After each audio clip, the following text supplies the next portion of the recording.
Alan, we must go back to it because reports have broken over the last 5 days about Jack Crowley.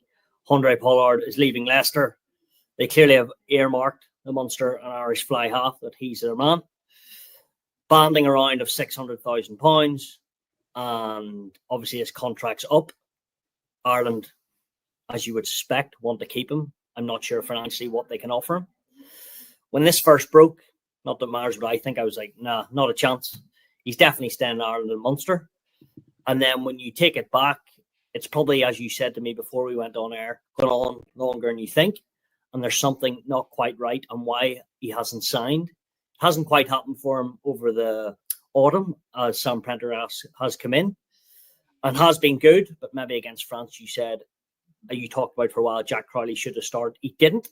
And he's in this situation now where there's a big lucrative contract we think is on the table for him, but yet you want to have him in a green shirt playing for the next 10 years, all being well with Ireland. Where do you see this? And where do you think Jack Crowley's future will lie over the next couple of years?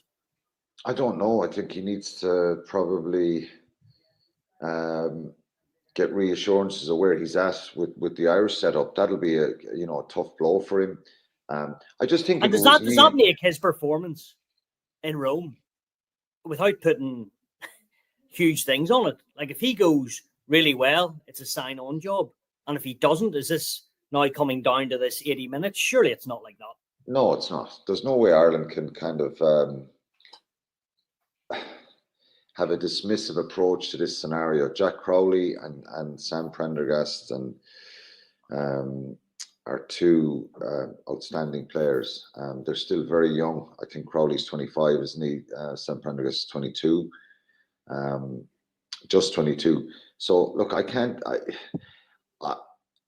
I would be a little bit concerned that this has gone on this far, because I know for a fact from my own time, if you're in a national squad or a national list, it was different when I played. There wasn't there wasn't much difference. I think you were there was a list of Irish players that the RFU wanted to qualify, get signed up. The national coach and the national selectors would give this list and say, we want these guys signed up. It's a little bit different now, where there's certain Irish players are not on national contracts and stuff like that. But Jack Crowley, he wouldn't have been on a national contract. It would have been a provincial contract. The question is, was he going to step up to a national contract? Is that what his agent is looking for? He played all of last season as a starting 10 for Ireland, up to November, the last Six Nations and the 2 tests in South Africa. So it's a precarious position. I'm a little bit concerned that it's gone on this far, because we're now in the middle of March. Normally, guys who are signing, or the RFU want them to sign, that's done by December. They usually get that announcement then the end of January, start of February, such and such is signed up, but that's done weeks in advance. To say that this one isn't done is a little bit concerning.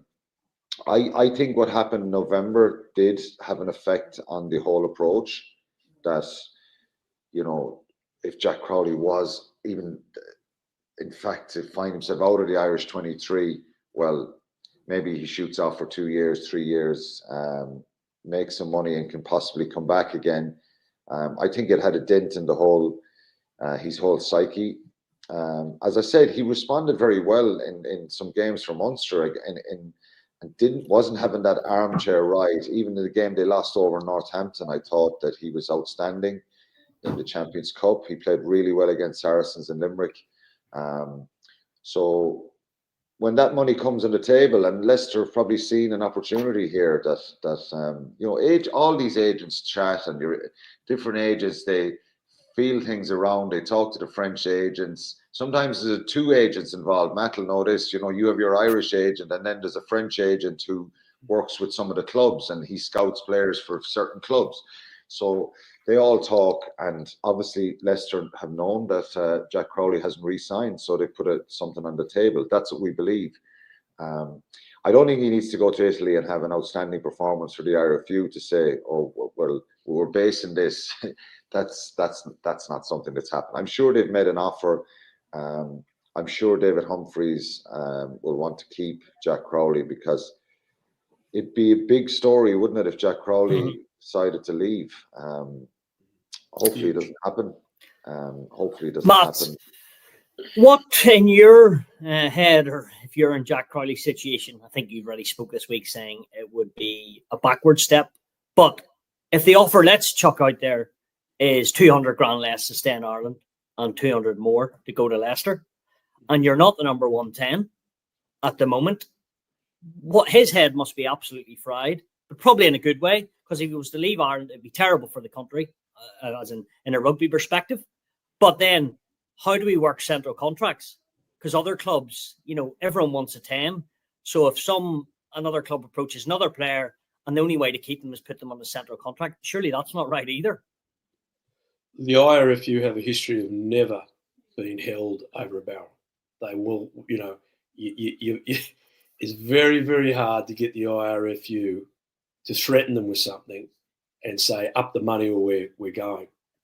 And do you think this is the case? And one of the first ones? Well, look, for sure. No, look, I don't mean that in a disrespectful way about Jack. I don't mean. What I'm saying is, Jack's got an option.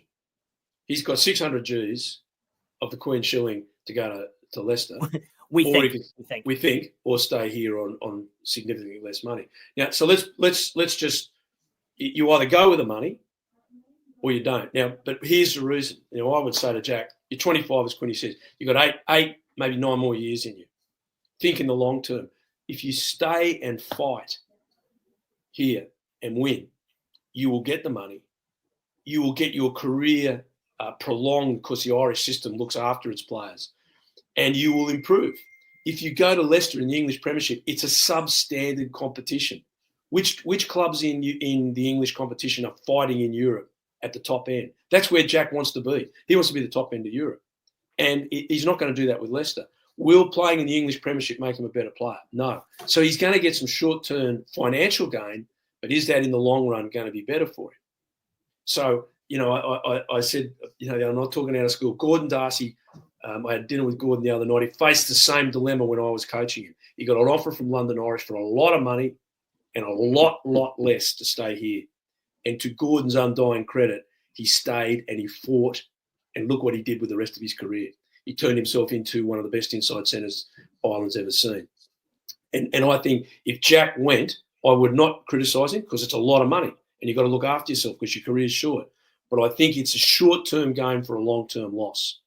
And that's what not that Jack asked me, but that's what I would be advising him. But I also think the IRFU are remiss, because there is not a lot of quality 10s in the world. And there's certainly not a lot in Ireland. I have to say, so why has he got to this position, Matt? I'm not involved, mate.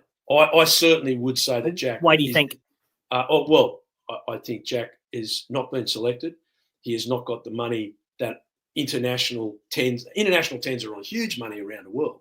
Mate, let's not mix this up. If you are a high quality international 10, you go to France, you're on close to €1 million. There's a lot of money for good 10s.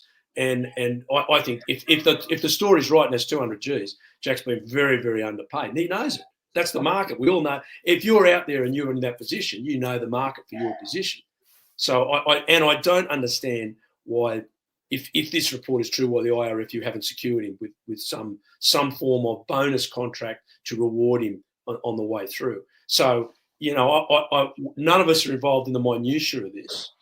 But it is certainly has me on both sides astounded. So there's obviously what we're in the middle of is some negotiation via the media. And I agree with Quinny, though. Jack's a quality player. What he does in Italy isn't going to influence one or the other. However, if he had a great game, it wouldn't hurt his chances. I can tell you that much. So it does, but it doesn't. Right. It doesn't in the long run, but it won't hurt. You go out and play well and kick 9 out of 9, mate. You're not doing yourself any harm.